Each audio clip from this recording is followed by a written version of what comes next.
Hi, I'm John at Grumpy's.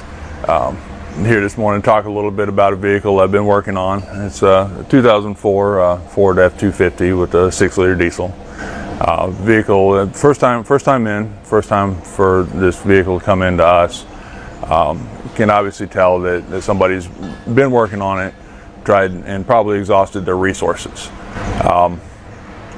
First thing I find on it, we're missing injector control pressure. And trace that back to an ICP sensor, which was an aftermarket and actually incorrect sensor for this vehicle. So not only was it the incorrect sensor, but the connector also had issues. Somebody put it back together without the proper weather pack, so water was getting into that connection as well. So I fixed that and start to move forward. Now I find that I don't have any fuel. So I go to check fuel, and somebody has recently put a filter in it. They ended up breaking the upper fuel filter cap, and then actually had to chisel it off because I had no other means to get it off with the nut being twisted off of it. So I get that off, and I find that the fuel filter is actually missing a ring that's used to depress a check valve. So new cap, new filter.